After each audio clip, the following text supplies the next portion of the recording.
Boa noite a todos. Que a luz do Mestre Jesus esteja conosco. E iniciamos essa noite de corações unidos em torno da palavra mais forte que pode acompanhar a nossa existência, que é a gratidão.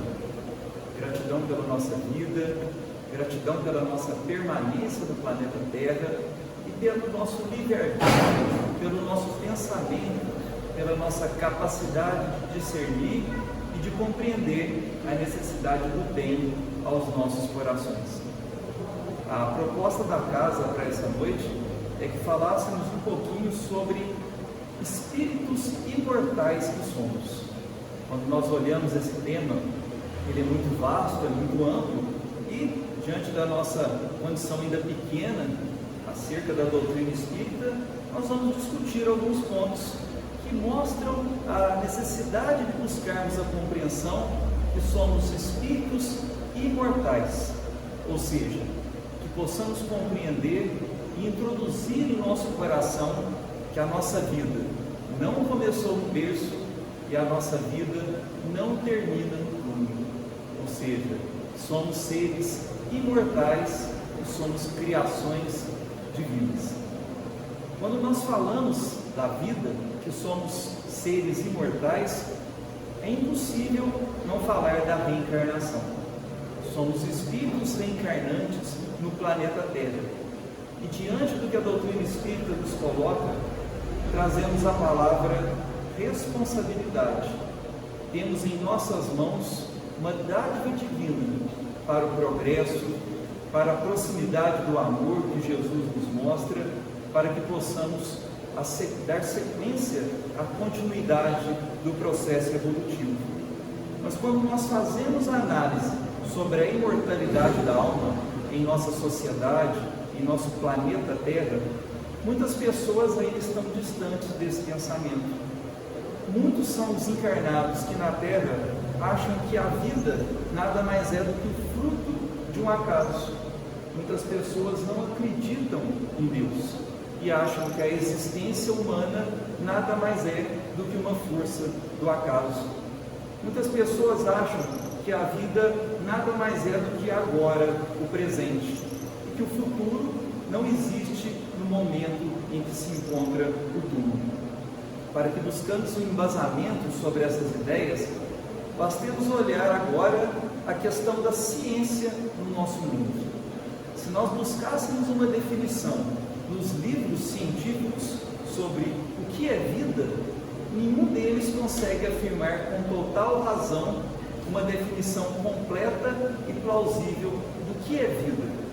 Nós mesmos, se distanciássemos daquilo que a doutrina espírita nos ensina, ou até mesmo outras religiões também ensinam, o que seria a vida sem olhar a percepção de Deus? Existe uma explicação muito vaga. Para muitos dos cientistas, eles acreditam que vida nada mais é do que tudo aquilo que tem um metabolismo e que pode reproduzir. Então, para a ciência, a vida é a nossa estrutura física, apenas o nosso corpo. Para a ciência, a alma ainda é algo distante, é algo que não existe. Mas nós trazemos, todos nós, no íntimo, explicações de que, além da nossa estrutura física, existe uma estrutura espiritual. Podemos observar que quantas são as situações da nossa existência quando nós olhamos para alguém que a gente acabou de conhecer e a gente desenvolve uma afeição que a gente não explica. Ou às vezes, pelo lado contrário, às vezes a gente conhece alguém e a gente não conseguiu desenvolver uma afeição por ela. Tem pessoas que a gente conhece em minutos, a gente dá um abraço e parece que está ali um reencontro de vidas, de almas. Em outras a gente vive por meses, por anos e por décadas e a gente não consegue desenvolver a afeição.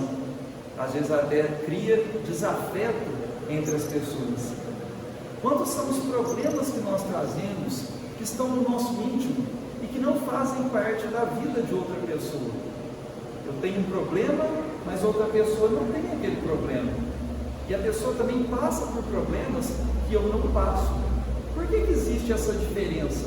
se nós olharmos apenas pelo aspecto científico, ou mesmo aqueles sentimentos que no Evangelho segundo o Espiritismo é chamado de melancolia. Porque em algum momento da nossa vida está tudo muito bem, mas brota um sentimento, uma dorzinha, alguma coisa inexplicável. Às vezes a gente até vai buscar pela doutrina espírita e acha que é influenciação espiritual, mas na verdade às vezes é um espinhozinho que está ali na alma e está nos incomodando. Nós podemos entender que nós não somos frutos iniciados num berço, nós somos reflexo de um passado. A alma, ela é eterna, ela é criação divina.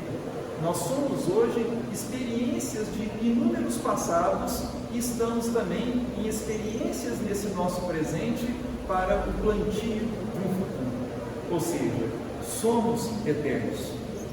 Para que a gente possa fazer um estudo seguro, nós baseamos sempre na codificação espírita de Allan Kardec e buscamos o livro dos Espíritos para clarear um pouco as nossas ideias.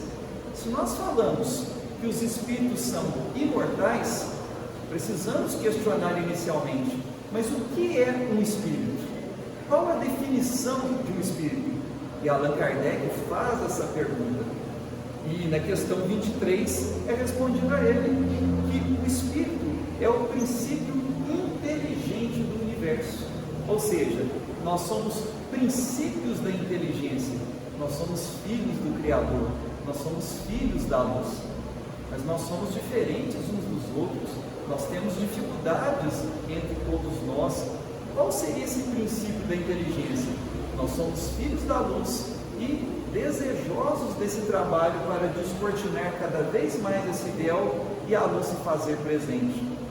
E muitas dores que às vezes atacam o nosso íntimo, observamos que elas não ferem a nossa estrutura física, elas estão na nossa estrutura espiritual. Observamos que somos espíritos quando nós observamos o momento quando alguém nos ofende, quando alguém nos ataca, quando alguém lança uma palavra errada para a gente, ofensiva. Aquilo dói às vezes mais do que uma agressão física, mas essa agressão ela vai porque ela atinge o nosso espírito, a nossa estrutura espiritual. Ela não dói no corpo físico, ela dói na estrutura do espírito, coisa ainda que a ciência está engatinhando a descobrir. E na questão 25, a pergunta é: o espírito independe da matéria ou é apenas uma propriedade desta? A resposta foi: são distintos um do outro, mas a união do espírito e da matéria é necessário para intelectualizar. Imaginemos o nosso guia e modelo que é Jesus. Jesus é modelo da estrutura cristã, não só para a doutrina espírita, mas como várias outras religiões. Mas muitas são as religiões que não aceitam o processo reencarnatório. Até dizem que a alma é imortal, mas acreditam apenas em uma única existência. Seria praticamente impossível nós atingirmos o exemplo de Jesus em apenas uma única existência. Por mais que nós desenvolvêssemos o bem nesse nosso mundo agora, nesse nosso hoje, nós ainda carregamos muitas imperfeições, visto que nós somos espíritos que ainda estamos em provas e expiações. Como poderíamos abrigar um céu eterno se nós ainda carregamos situações que nós mesmos não queremos acreditar? Como que nós podemos alcançar um céu se nós fazemos o bem, mas nós ainda temos o egoísmo conosco?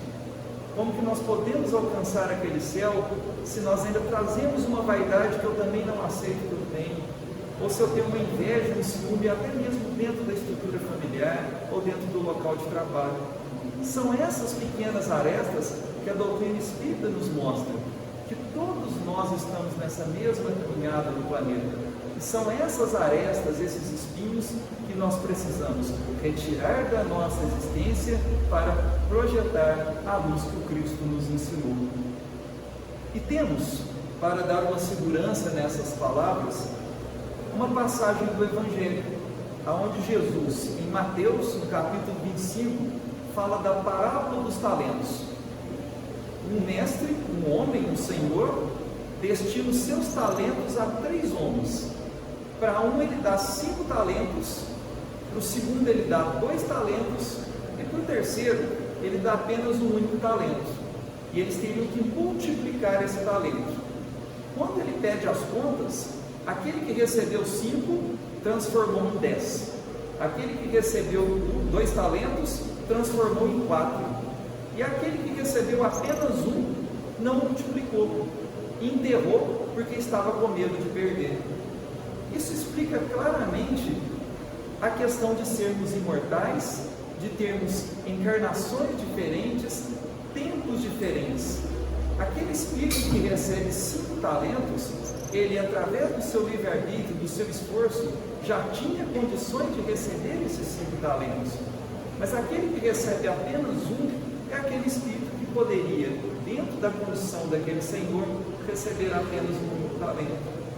Então, às vezes, nós observamos por um aspecto puramente científico e olhamos entre nós aqui encarnados, por que existem tantas diferenças entre nós? Seria Deus injusto com as pessoas? Seria Deus, então, um fruto de um acaso? De maneira nenhuma. Nós apenas somos hoje o reflexo daquilo que nós já semeamos, seja bom ou seja ruim. Aquele que recebe 5 talentos representa aquele espírito que já aproveitou melhor o seu tempo, que já frutificou boas sementes no caminho. Aquele que recebeu menos talento é aquele espírito que está um pouco atrás da caminhada. Então, quando a gente vê as diferenças entre as pessoas, nós às vezes tentamos entender aquilo como um processo de injustiça, mas nada mais é do que a justiça divina. Ou seja, nós somos hoje a colheita da semeadura que fizemos no passado. E Deus, Ele nos dá inúmeras oportunidades para que possamos fazer dessas oportunidades a boa semeadura. Nos comentários do Livro dos Espíritos, existe um espírito chamado Miramês. É um trabalho fantástico que ele faz, porque ele nos ajuda a compreender as questões do Livro dos Espíritos. E ele colocou um comentário embaixo: certamente que existem espíritos que se demoram mais no mal do que engendraram nos seus caminhos, pela teimosia gerada pelo orgulho e pelo egoísmo. Então ele nos mostra que as diferenças entre espíritos está no momento em que nós fixamos muito mais no tempo no nosso mal, porque nós agarramos no nosso egoísmo e no nosso orgulho. Mas o espírito que consegue ir vencendo o seu egoísmo e o seu orgulho, ele se abre de uma maneira mais rápida e mais fácil ao seu progresso. Ou seja, ele já vai conseguindo obter mais talentos. Não que Deus coloque esses talentos gratuitamente. Deus coloca as oportunidades para que possamos desenvolver e multiplicar esses talentos. E ele continua: aquele que se demora mais no mal, demora mais no aprendizado, encontrando dificuldades para as devidas assimilações da verdade. Quando nós observamos então a questão do orgulho e do egoísmo, Miramês nos mostra que a dificuldade do nosso caminho é quando essas circunstâncias falam mais alto na nossa existência. Observamos que dentro do nosso contexto social, desde crianças, nós somos treinados na estrutura do orgulho e do egoísmo.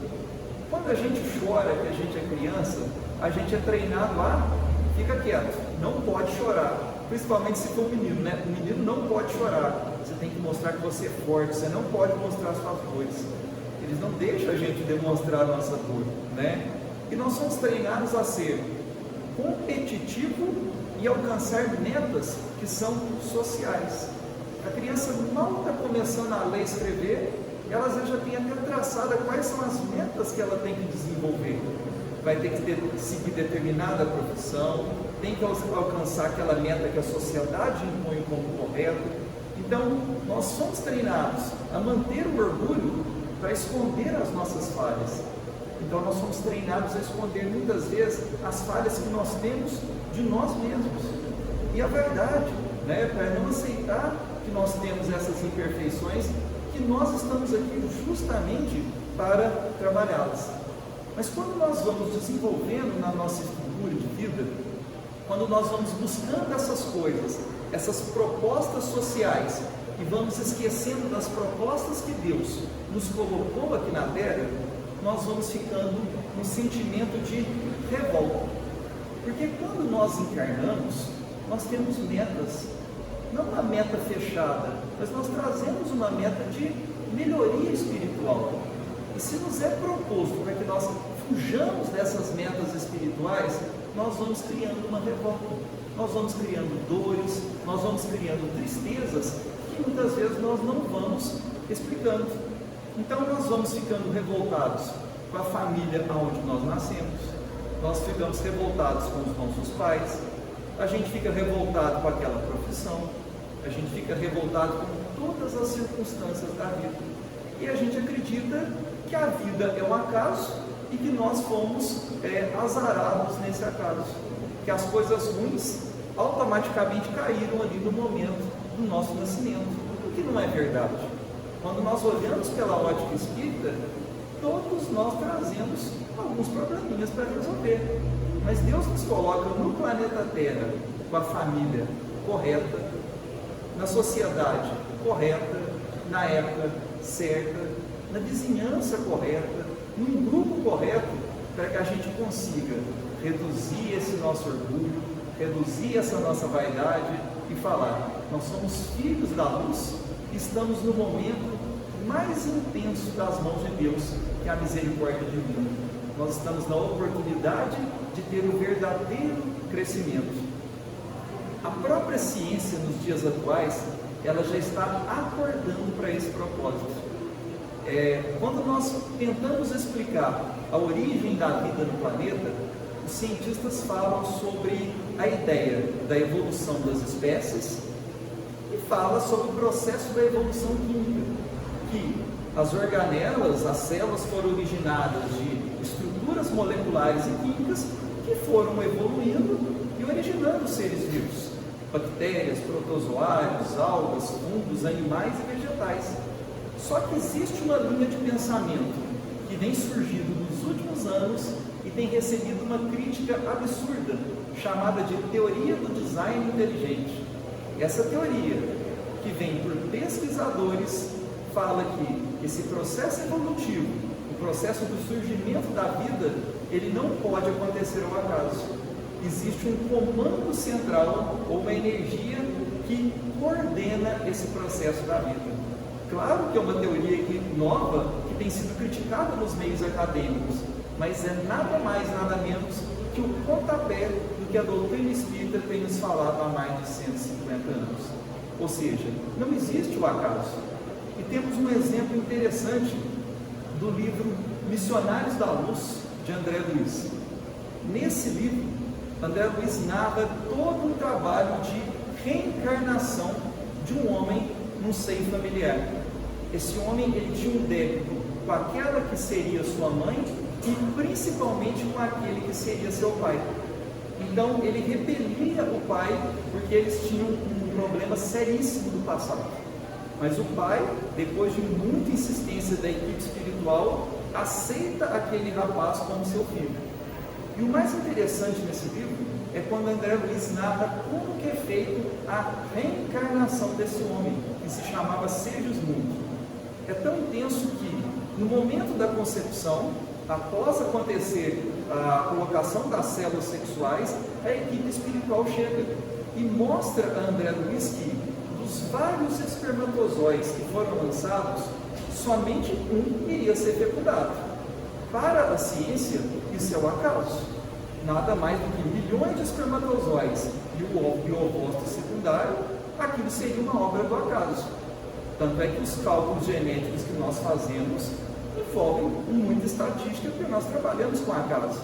Mas é mostrado para André Luiz que existe uma energia chamada de energia psicomagnética, ou seja, o espermatozoide, com aqueles genes que vão constituir o corpo do Segismundo, está de acordo com o seu padrão vibratório, ou seja, a vibração do espírito atraía o espermatozoide com os genes específicos que iriam manifestar a sua estrutura física. Então, às vezes a gente revolta, né? Revolto com o meu corpo, revolto que eu estou perdendo cabelo, revolto com a minha altura, a gente vai criando um monte de revolta. Só que isso não é obra do acaso. Existe um porquê de tudo isso. Existe uma energia na atração até mesmo dos genes que estão contidos naquele espermatozoide. Quando nós olhamos esses ensinamentos da doutrina espírita, isso é fantástico, porque a gente reduz a nossa revolta, olha para o nosso passado, que ainda com a graça de Deus está cortinado, e ainda agradece a Deus por tudo que nós temos. A família às vezes está difícil, mas é a família que nós precisamos ter. Às vezes a vida social está complicada, está difícil, mas é o momento que nós precisamos ter. A revolta com o corpo, ou com o relacionamento, mas é o momento em que a gente precisa ter. Sendo assim, muitas são as situações que nós temos encontrado no nosso momento atual. Nós observamos muitas pessoas que acham que a vida é nada mais do que um acaso e que a vida pode não ter nenhum tipo de valor e chegam até mesmo em situações mais tristes quando atentam contra a sua própria vida. É um caso também que está nos livros de André Luiz, um livro chamado Entre a Terra e o Céu. Mostra o reencarne de um menino chamado Júlio. Ele precisou reencarnar 2 vezes. No primeiro reencarne, ele desencarna ainda criança, com um problema seríssimo aqui nas amígdalas e na garganta, que antigamente chamava de croup, né? Hoje é chamado de difteria, e ela ficou toda tomada e ele desencarna. Mas isso foi porque, em tempos passados, ele não soube trabalhar as suas revoltas, não aceitava os problemas nos relacionamentos, ingeriu um veneno e depois pulou no Rio Paraguai. Então ele atentou contra a sua vida 2 vezes. A lei divina, ela não é punitiva, ela nada mais é do reflexo da nossa ação. Se nós cometemos ações contra as leis divinas, isso está marcado na nossa consciência e isso automaticamente refletiu nos seus próximos reencarnes. Então, observamos também que o Livro dos Espíritos, ele nos mostra outra questão que tem sido muito intensa nos nossos dias atuais. Quando nós não aceitamos a nossa existência, quando nós estamos às vezes rebeldes com as circunstâncias da nossa vida, nós abrimos campo a um outro problema maior, que são as influências espirituais. Quando a gente fala de influenciação espiritual, ela acontece porque nós mantemos o padrão vibratório na mesma sintonia. É como se o padrão estivesse baixo e permitisse sintonizar com esses espíritos também de padrão de vibração baixa que desejam o mal no mundo. E Allan Kardec explica isso também no Livro dos Espíritos. Ele faz a pergunta: com que fim os espíritos imperfeitos nos induzem ao mal? E a resposta foi: para sofrer como eles sofrem. Se um espírito ele está sofrendo, é muito punitivo para ele ver a luz do outro. Então ele muitas vezes, dentro do egoísmo que nós acabamos de citar, da vaidade, ele também deseja o mal do outro. Então ele encontra essas vibrações e canaliza também para o desejo do mal. E no item A ele pergunta: mas isso diminui o sofrimento desses espíritos? E a resposta foi: não, mas fazem por inveja, por não poder suportar que há seres felizes. Então, aqueles momentos, principalmente com o qual nós estamos vivenciando agora, é muito fácil a gente abaixar as nossas vibrações. Não tem sido fácil, né? Para todos nós. A gente às vezes vê a estrutura teórica, mas na prática a gente sabe o quanto que está sendo difícil. A gente atravessando esses momentos ainda de pandemia, essas vibrações de guerra, essas circunstâncias, esses debates polêmicos que o mundo tem se engajado, isso tem atingido fortemente a todos nós.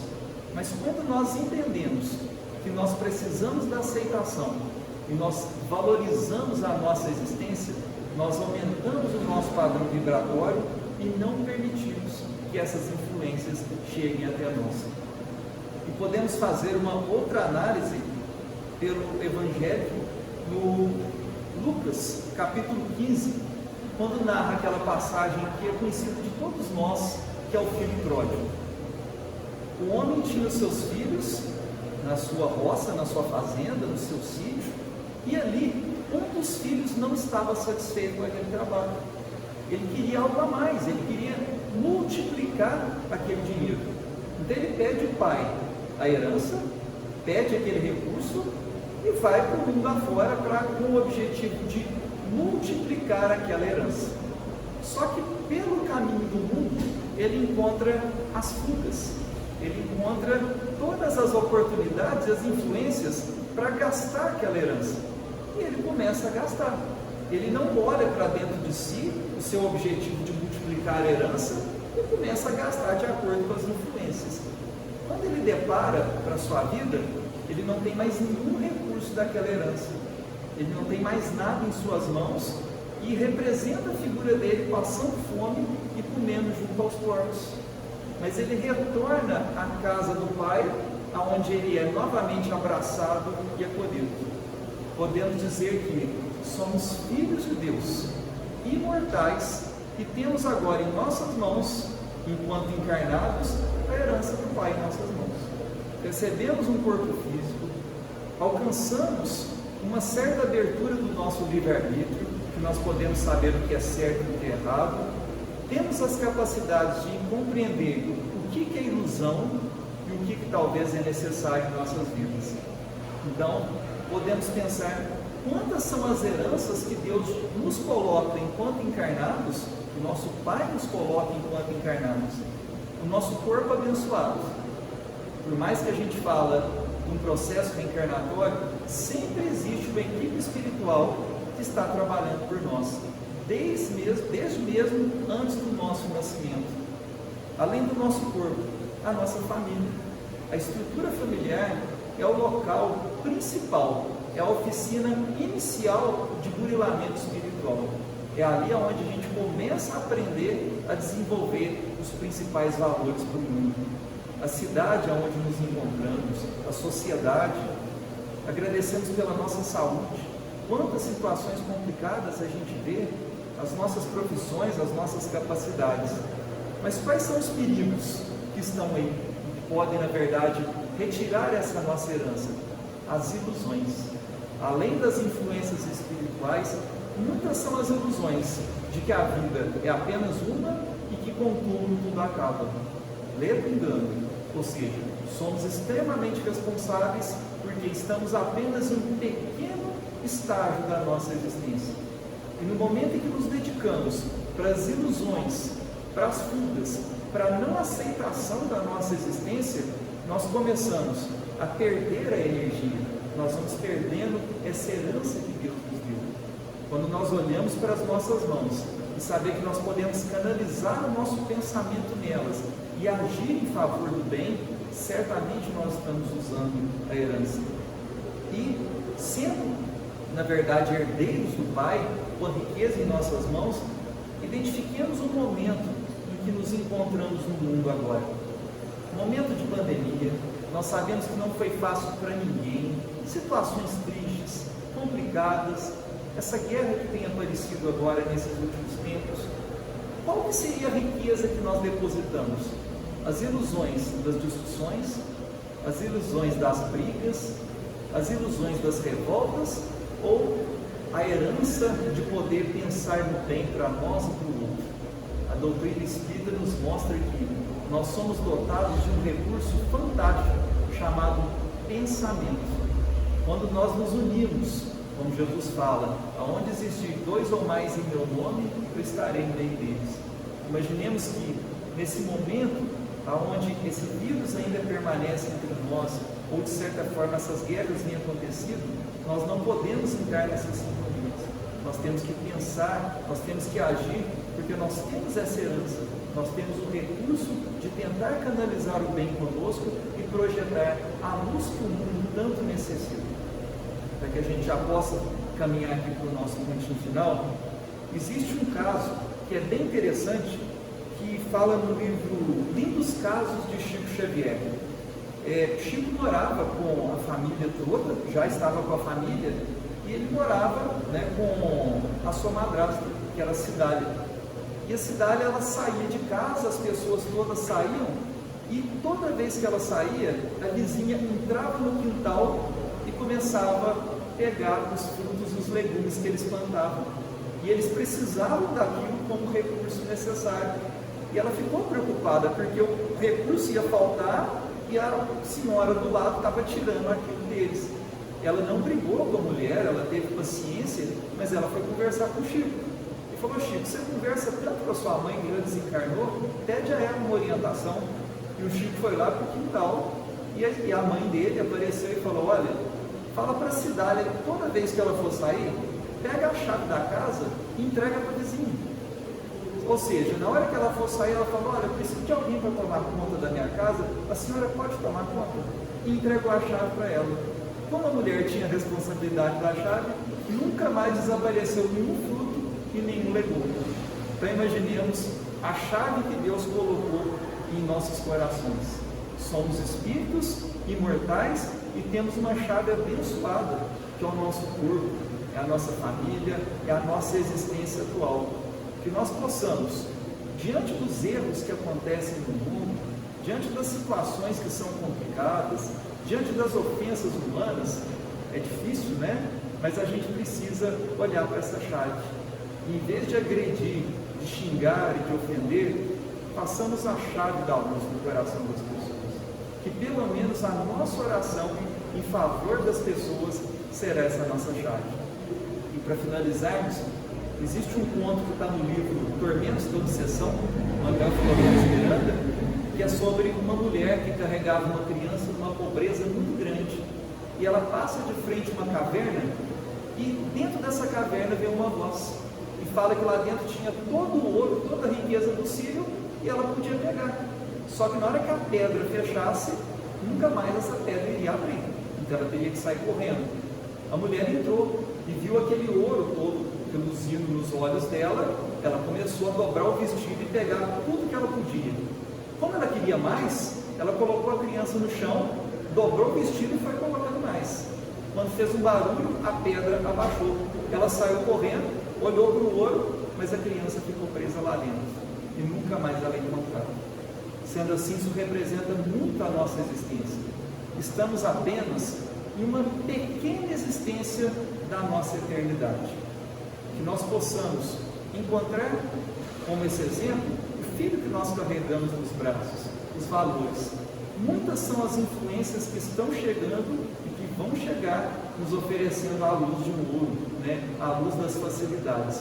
Mas que nós possamos ter força, fé e coragem para identificar as verdadeiras riquezas da nossa vida. Que nós possamos aqui em sintonia olhar para a nossa estrutura espiritual, olhar para o nosso coração, olhar para a nossa estrutura familiar e agradecer por cada dia da nossa existência aqui, para que nós possamos retornar um dia mais leves, menos pesados dos espinhos e sedentos para continuar a caminhada no amor e na paz. Que Jesus nos abençoe hoje e sempre.